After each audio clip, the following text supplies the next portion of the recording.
Pag-usapan natin itong patungkol sa mga buhaya at magnanakaw. Hindi. Itong impeachment ni Bongbong Marcos. So, sufficient informed na daw. Pero nagkaroon pa ng pagtatalo patungkol dito. Siyempre, itong mga attack dog. I think it's unnecessary because there is a presumption of authenticity of signatures unless someone or anyone Ang gusto dito nila, kailangan daw yung pumirma nandiyadyaan. Sabi ni De Lima, meron ding hindi kailangan na nandiyadyaan sila. Kasi ang presumption ay sila talaga yung pumirma unless you have evidence otherwise to the contrary. Kumbaga, kung meron kayong ebidensyang hindi sila pumirma. But presumption yan yun. So, syempre, kita nyo yung mga pagmumukha ng mga buhaya. Ito yung kung buhaya si Tambaluslos, ito yung mga butiki pa lang, mga bubuli pa lang. Pero all the same, lalaki rin yung buhaya. questions it.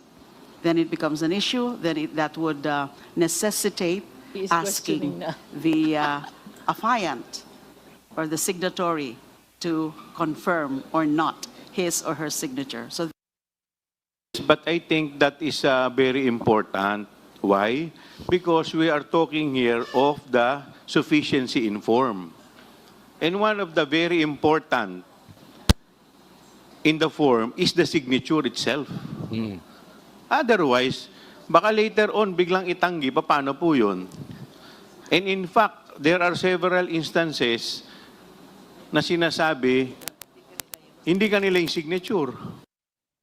So, sa madaling salita, nagdadrama tong mga animal. Hindi rin natin alam kung anong play nitong mga ito di ba? Kasi ito ay patungkol sa impeachment ni Bongbong Marcos. Hindi rin natin alam naman natin, ito ang one thing for sure. Bata to ni Tambaluslos. Ngayon, hindi natin alam kung pinapakita nila na ginagawa nila yung trabaho nila at hindi nila nilalaglag si Bongbong Marcos. Kasi nga, alam naman natin ang mastermind niyang dalawa, Bongbong Marcos at si Tambaluslos. So, posible nililigtas nito yung amo nila kasi kung matatanggal si Bongbong Marcos ay makakaligtas si Tambaluslos. But sa tingin ko, kung yun yung isang side, pero in my opinion, pinoprotektahan nila si Bongbong Marcos. Ayaw nilang matuloy yung impeachment ni Bongbong Marcos. Definitely, pagka nawala si Bongbong Marcos, na-impeach si Bongbong Marcos, nadala yan sa Senado, tapos na yan. At pag natanggal sa Bongbong Marcos, maituturo, magiging presidente si BP Sara, maituturo to si Tambaluslos na pinoprotektahan nila. Sayang din yung kita nila.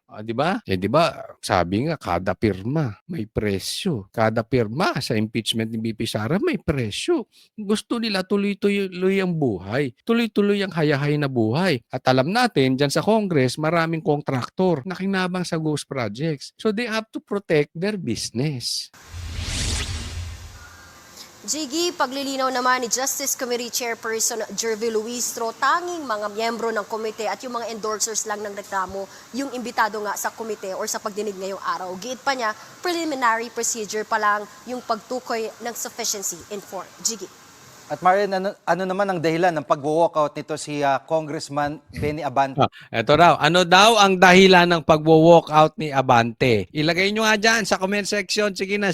Pakilagay. Ano ba ang dahilan sa tingin ninyo nag-walkout si Abante?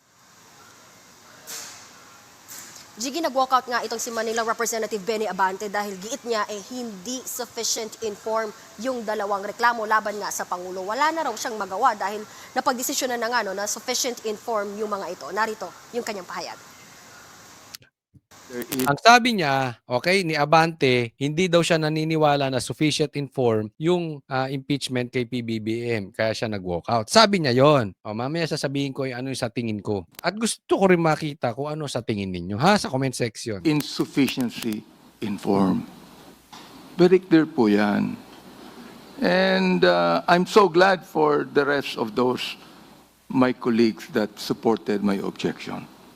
And therefore, realizing that this is actually an exercise in futility and a waste of the people's money, I therefore would like to walk out of this hearing right now. May drama pang animal. Kailangan pa ay nako. Kita mo pati yung mga kasama mo ng mga buhaya natatawa sa'yo. Alam niyo sa tingin ko kung bakit 'to nag-walk out? Nagpapataas ng presyo. Bonus 'yan. Makikita 'yan ni Tambi. Uy, talagang pinagtatanggol ako ni Abante, 'di ba? Pero alam niyo, bukod doon sa nagpapataas ng presyo, talagang iyakin 'tong mama na ito. Parang isip bata. Baby. Wag na lang baby. Ano ba yung bata? Yung bata hindi marunong mag-process ng nangyayari sa buhay. Basta hindi na pagbigyan yung gusto niya, walk out. Basta hindi na pagbigyan yung gusto niya, maglulupasay. Basta hindi na pagbigyan yung gusto niya, magtatantrum. Basta hindi na pagbigyan yung gusto niya, iiyak. Ganun po ang bata. Ang matanda, marunong mag-process ng nangyayari. O sasabihin, alam mo, iisipin mo, hindi lahat ng nangyayari sa buhay ay sasang-ayon sa'yo. Sa katunayan, mas marami ng gusto natin as an adult, hindi natutuloy or hindi nangyayari. It's not the issue kung tama ka or mali ka. It is the issue, ano ba ang ginawa mo patungkol doon? But the result, as an educated and as a mature person, you need to process that hindi mo lahat makukuha ang gusto mo. Pag ang tao hindi marunong mag-process ng ganyan, magiging isip bata. And that is exactly Abante. Hindi marunong mag-process. Di ba? Ilan sa inyo na lahat ng ginusto nyo, nakukuha nyo? Ano ka, bata? Katanda mo na, puti na yung balbas mo, animal. Hindi ka pa marunong mag-process ng pangyayari sa buhay. Pero yun yung part niya, na karakter niya, ito mama to, mababa talaga ang karakter. Pero ano yan, tandaan po natin, talo to si Abante. Talo yan, hindi naman dapat congressman yan eh. Ang nagpanalo lang dyan si Garcia. Ipinasok ito. Pero kung pag-uusapan natin, yung talagang eleksyon, talo yan. So, kailangan niya magpataas ng presyo. Kailangan niyang magbayad. And at the same time, magbayad ng utang na loob and at the same time, magpakitang gilas. Kung sino man kumontrol ng pagkapanalo nitong mama na ito. Ganyan naman yung kasimple. Di ba? Kaya wala kayong aasahan kay Abante. Magbabayad yan ng utang na loob. Utang mo, bayaran mo, utang ka.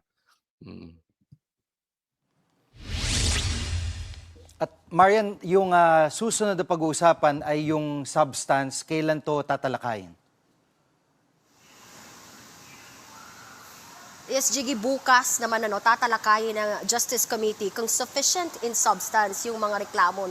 Sa deliberasyon, bubusisiin kung yung mga alegasyon laban sa Pangulo ay tatayo bilang grounds for impeachment. Sa ilalim Tanong daw kung tatayo daw yung Pangulo. po ng saligang batas, 6 lamang yung grounds for impeachment. Yan yung culpable violation of the Constitution, treason, bribery, betrayal of public trust, graft and corruption, at other high crimes. Posible bang mabasura itong mga reklamo kung hindi ito lulusot na sufficient in substance. Yan muna ang latest. Yun ang pasado na kasi dalawa yan eh. Para bago nilang i-debatehan yan, kailangan pasok muna sufficient in substance and sufficient in form. Yung sufficient in form, pasado na, okay na. Inaantay na lang sufficient in substance. Palagay ko naman, papasa rin. Magpa-positive din sa substance si Bongbong Marcos. Marcos, Bongbong, ikaw daw ay lulong sa substance. So, pasado yan. Siguradong may substance sa dugo ni Bongbong Marcos. Sabi ng kapatid mo, hindi nga lang bangag eh. Ano sabi ni PRRD, di ba? Bangag to si Bongbong. Oo. Yung bangag kasi, mas light yan. Yung bangag kasi pwedeng bangag ka ngayon, bukas hindi na, tapos mga 1 buwan ka nang hindi gumagamit. Yun yung bangag. Kaya ngayon, wag na nating tawaging bangag si Bongbong. Lulong. Yan ang sinabi ni Amy. Ang lulong po talaga, halos araw-araw yan. Lifestyle niyan. Madalas yan. Malalim na ang problema sa droga. Ayan si Bongbong Marcos pagdating sa sufficient in substance, lulong.